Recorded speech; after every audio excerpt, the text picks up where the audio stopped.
मैं योगिता धनराज तेलंग प्रभाग क्रमांक 14 गिट्टेगांव वार्ड से नगर सेविका हूँ। मैं आश्वस्त करना और संदेश ये दूंगा, आश्वासन से ज़्यादा संदेश और काम पे ज़्यादा मैं बिलीव करता हूँ।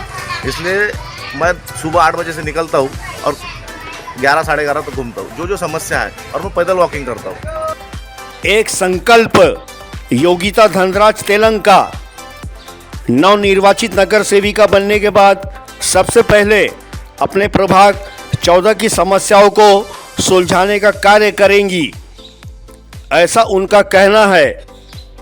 वहीं उनके पति धनराज तेलंग विगत अनेक वर्षों से राजनीति में और सामाजिक कार्यों में भी रहे हैं और वर्तमान में वे पश्चिम नागपुर के भारतीय जनता पार्टी के महामंत्री पद का कार्यभार संभाल रहे हैं। क्षेत्र में धनराज तेलंग का एक जाना पहचाना नाम है, जिनकी क्षेत्र की जनता ही नहीं पूरा शहर भी उनके कार्यों से भली भांति परिचित है। तो देखते हैं हिंद उजाला न्यूज़ से बात करते हुए नवनिर्वाचित नगर सेविका योगिता धनराज तेलंग एवं धनराज तेलंग ने प्रभाग 14 के क्षेत्र के विकास के लिए क्या योजना बनाई है। नागपुर से ग्राउंड रिपोर्ट हिंद उजाला न्यूज़ से राजेंद्र बिशन के साथ कैमरा पर्सन कृष्णा यादव। ताई, हिंद उजाला टीवी न्यूज़ की तरफ से आप नगर सेविका बनी है, उसके लिए आपको सबसे पहले बधाई। हाँ, आप अपना परिचय दे दीजिए। मैं योगिता धनराज तेलंग प्रभाग क्रमांक 14 गिट्टेगांव वार्ड से नगर सेविका हूँ। आप नगर सेविका चुन के आई है, तो अपने क्षेत्र की कौन सी समस्या को आप सबसे पहले दूर करेंगे? सबसे पहले तो हमारे इधर पानी की बहुत समस्या है। नल ही नहीं आ रहे, मतलब आ रहा लेकिन फोर्स बहुत कम है। हम उस पर ज़्यादा ध्यान दे रहे हैं और गटर का प्रॉब्लम बहुत है। इतने सालों से गटर लाइन वैसे ही है, मतलब चेंज नहीं हुई। हमारा ध्यान है कि वो पूरा हम गटर लाइन चेंज करके पूरा नया करेंगे। और नाले में जो भी कचरा अटका हुआ है उससे पानी पास ही नहीं हो रहा, तो नाले साफ करने से हमने 24 तारीख से शुरू कर दिया है वो काम, और उसको और तेज़ी से लाने के लिए और हमको आदमी लोग चाहिए, तो हमने महापौर जी को बताया है, वो अभी उस पर प्रयास कर रहे हैं। सत्ता तो खैर आप लोगों की ही बनी हुई है, बीजेपी की। तो सर सबसे पहले बताइए, हेल्थ चेकअप कैंप का शिविर लगा हुआ है, इसके आयोजन के बारे में बता दीजिए। इसका आयोजन ऐसा है कि ये सूर्या तेज करके एक संस्था है। वो संस्था के मार्फत आदिवासी समाज में जो विशेष करके महिलाएं 18 से 42 साल की, उनको जो रोग होते हैं पता नहीं रहते अपने महिलाओं को। 42 साल तक कैसा रहता है कि हमको लगता है कि हम तरुण हैं करके, हमको कुछ हुआ ही नहीं है करके, लेकिन अंदर क्या हो रहा है हमको नहीं पता। तो उसका जो ब्लड सैंपल लेके या कुछ करके अभी जो डॉक्टर टीम आ रही है हमारी, उनके मार्फत हमने आज सिर्फ आदिवासी समाज के लिए शिविर लगाए। इसमें बाकी लोग भी आएंगे, उनको वापस नहीं करेंगे, लेकिन स्पेशली आदिवासी समाज के लिए लगाएगा भाई। तो उनके मार्फत जो डॉक्टर टीम आ रही है, वो ब्लड चेक है और सब महिलाओं को चेक करेंगे, जो भी है उनकी बीमारियाँ जो भी है, उनके बाद में उनका रिपोर्ट आएंगे, उनके ऊपर से बताया जाएगा कि आपको क्या हुआ है करके, उसका निदान करेंगे हम। आप प्रभाग के अभी नगर सेविका तो मैडम बन गई है, तो आपको क्या लगता है कि क्षेत्र का विकास कैसे होना चाहिए?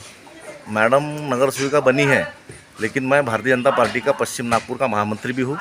इस हिसाब से मेरी ये दूसरी पीढ़ी है भाजपा की। मेरे पिताजी ने 26 साल पार्टी में काम किया और अभी पिछले 10 सालों से मैं हूँ महामंत्री बोल के पश्चिम नागपुर के इस पर। अब विकास की अगर बात करेंगे तो पिछले 5 सालों में भी विकास हुआ है, लेकिन बीच के जो 4 साल थे उसमें जो प्रशासन था उसमें पूरी ढिलाई बरती गई है प्रशासन द्वारा।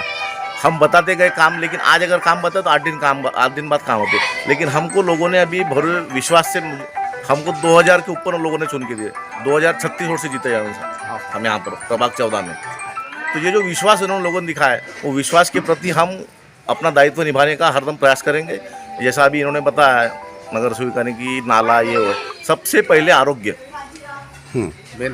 के प्रति हम सबसे ज़्यादा जागरूक रहेंगे। कि आरोग्य आपका अच्छा रहेगा तो ही आप बाकी का काम कर सकते हो। शिक्षा के माध्यम के लिए कुछ बोलिए आप।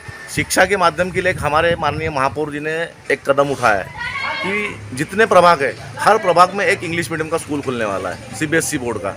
वो CBSE बोर्ड के स्कूल में सभी लोग पढ़ेंगे। अपने जो गरीब तबके के बच्चे हैं, तो वो उनको जैसा फीस लाख रुपये फीस है वो नहीं दे पाते, तो वो ये माध्यम से अभी सदर का बिल्ली नगर का है, वहाँ पर एक स्कूल खुला है। अभी मैंने एक निवेदन भी दे रहा हूँ कि ये जो गिट्टान की स्कूल है वो प्रभाग 12 में आती है, लेकिन मेरे प्रभाग से लग के है, तो वहाँ भी वो स्कूल खोलने का प्रयास मेरा चालू है। बिजली नगर के तो कबाड़ खाना बना के रखा कॉर्पोरेशन ने। नहीं, कॉर्पोरेशन ने कबाड़ खाना बना के रखा था, अभी आप जाकर देखेंगे तो पूरी सफाई हो गई है। अभी हमारे वहाँ की जो हमारे नगर सेवक हमारे साथ में जो भी है बाकी के लोग भी, उन्होंने सब सफाई, मैं भी सफाई करता हूँ वहाँ पे। अभी आप जाके देखेंगे तो पूरा ग्राउंड साफ है। अपनी ही पार्टी की आपके पदाधिकारी जो है मायाताई उनाते राज्यसभा में चली गई है, तो एक अपने क्षेत्र की महिला है, तो आप उनसे क्या उम्मीद करेंगे, क्या सहयोग लेना चाहेंगे क्षेत्र के विकास देखो में? ये विकास में तो भारतीय जनता पार्टी में होता है कि एक साधारण महिला को पहले महापौर बनाया, महापौर के बाद में उनके राज्य केंद्रीय समिति का सदस्य बनाया, जो राज्य मंत्री दर्जा कैबिनेट का, और आज उनको पता ना होते हुए भी हमारे मुख्यमंत्री सम्माननीय देवेंद्र जी फडणवीस, उन्होंने उनका नाम राज्यसभा के लिए दिया है। तो ये उपलब्धि सिर्फ भाजपा में होती है। और अब मैं उनके मार्फत, उनका भी एरिया मेरे बाजू में लगा हुआ है, वहाँ की नगर सेविका है वो, तो उनसे मार्फत भी पड़ोसी में है, मेरे भी संबंध अच्छे हैं पार्टी के द्वारा। तो उनका जो 5-6 साल का कार्यकाल रहेगा उसमें मैं यहाँ उनका ज़्यादा से ज़्यादा निधि उपयोग में लाने का प्रयत्न करूँगा। क्षेत्र की जनताओं को विकास कार्यों के लिए क्या आश्वस्त करना चाहेंगे, क्या संदेश देना चाहेंगे? मैं आश्वस्त करना और संदेश ये दूंगा, आश्वासन से ज़्यादा संदेश और काम पे ज़्यादा मैं बिलीव करता हूँ। इसलिए मैं सुबह 8 बजे से निकलता हूँ और 11-11:30 तक घूमता हूँ, जो समस्या है, और मैं पैदल वॉकिंग करता हूँ। सब तरफ जगह नाला है। मैंने 16 तारीख को चुन के आया हूँ। 24 जनवरी से पूरे नाले सफाई लगा है, पूरे नाले एक बार सफाई हो चुकी है। लेकिन मेरा एक जनता को भी एक आह्वान है कि जो काम करने वाले सफाई कर्मचारी, स्वच्छता दूत है, वो भी एक इंसान है। ये बात ध्यान में रख के वो जो नाले में काम करते हैं वो काम हम नहीं कर सकते। हम अपने घर के सामने पड़ा हुआ गोबर नहीं उठा सकते, वो नाले का कचरा उठा रहे, तो भी इंसान है। ये जागरूकता रख कर कचरा जब गाड़ियाँ आती है कचरा उसी में डाले, बल्कि नाले में ना डाले, कि अपना और बरसात में अपने को तकलीफ ना हो।